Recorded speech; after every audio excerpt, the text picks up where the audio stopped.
Assalamualaikum warahmatullahi wabarakatuh. What's up teman-teman? Selamat pagi. Gimana kabarnya? Semoga kalian dalam keadaan sehat selalu. Perkenalkan, nama saya Riko Andriansyah, NIM D6001907. Di sini saya akan menjelaskan yaitu adalah praktikum pemrograman komputer, yaitu web dinamis dengan menggunakan Django. Nanti kita mulai ke yang pertama.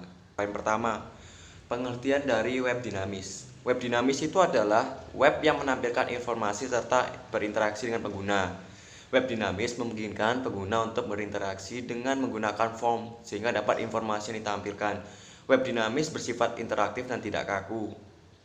Jadinya kalau perbedaan sama web dinamis dan web statis itu, kalau web statis itu berisi menampilkan informasi yang sifatnya hanya tetap bersifat statis, tidak dapat berinteraksi dengan web tersebut. Pada web statis, pengguna hanya dapat melihat isi dokumen saja. Jadinya kayak kalau web statis itu hanya menampilkan dokumen, misalnya kita hanya menampilkan sebuah produk, tapi kita tidak bisa membuat formnya. Beda sama dinamis. Kalau dinamis kita bisa membuat form yang memungkinkan kita untuk mengubah data tersebut, atau kita juga membuat data tersebut. Kedua, atau poin B, itu adalah menjelaskan materi database. Database itu adalah sekumpulan tabel-tabel yang saling berrelasi, berinteraksi, dan terhubung satu sama lain dengan kunci tabel yang ada. Satu database itu menunjukkan data yang akan dipakai dalam lingkup perusahaan atau instansi. Biasanya struktur dalam database itu bisa berupa tabel. Tabel itu adalah kumpulan data nilai yang dibuat dalam baris dan kolom, dan masing-masing memiliki nama yang spesifik dan unik. Kalau kedua, kita adalah field. Field itu adalah kolom dan dari sebuah tabel. Field memiliki ukuran tipe data yang tertentu dan menentukan bagaimana datanya nantinya tersimpan.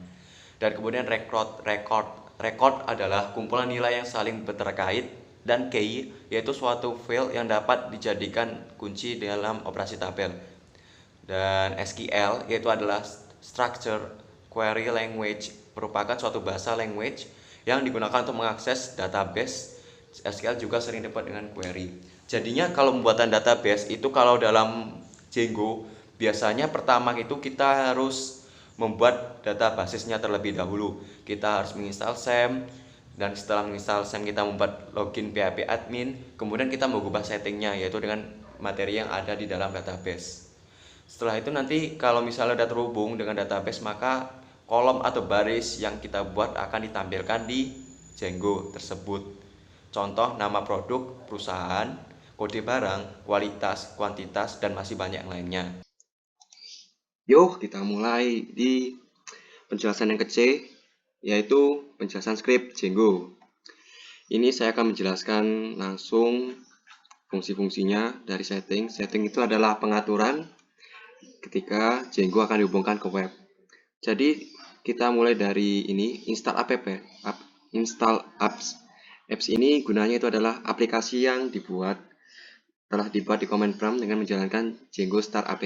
Ini akan menghubungkan ke website HTML yang telah dibuat. Kemudian penggunaan pada templates. Templates itu berguna yaitu sebagai sintaks yang menangani data akan didapatkan pada HTML. Konfigurasi ini akan menampilkan ke file engine dan juga sebagai pengatur penghubung ke HTML.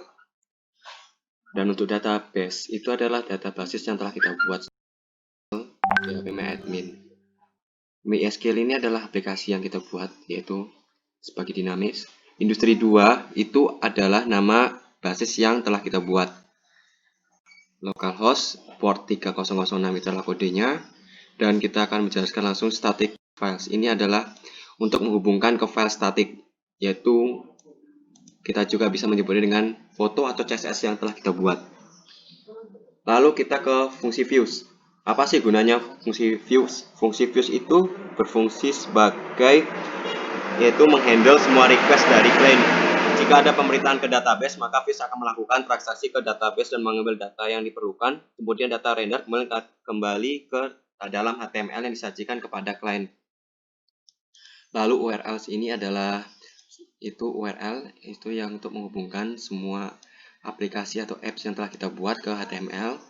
Lalu kita langsung aja ke materi kita, itu adalah dashboard. Dashboard ini terdapat views WLS yang memiliki fungsi yang sama. Sedangkan models ini adalah menghubungkan data basis yang telah kita buat. Kelas basis ini adalah data basis yang telah kita buat. Postpay ini adalah basis yang kita hubungkan ke lokal PHP MyAdmin. Dan ini adalah HTML-nya, yaitu adalah untuk dihubungkan langsung ke websitenya. Ini dia tampilannya. Kita langsung aja ke ini. Oke, kita sudah masuk di menu dashboard. Ya, ini adalah tabel yang ditampilkan di menu dashboard. Pertama itu ada nomor, kode barang, nama barang, supplier, kuantitas, harga, dan aksi. Di sini sebagai contoh, nomor 1, kode barang 123, nama barang PGX, supplier Satimin, kuantitas 3, harga 24 juta. Di sini ada aksi yaitu berupa tombol yaitu delete dan update. Nanti saya jelaskan. Pertama, kalau ingin menambahkan data, kita harus menekan purchasing ini. Di sini kita akan langsung aja purchasing nmax, supplier Rocky, kuantitas 5, harga 12 juta. Ini, jadi kita mengisi kode barang 123, nmax, nama barang, supplier Rocky, kuantitas 5, harga 12 juta. Kita kirim. Nah, datanya akan muncul seperti ini. Kalau kita ingin mengubah datanya, kita bisa menggunakan tombol update. Ubah kode barang seperti ini. Nama motor, supplier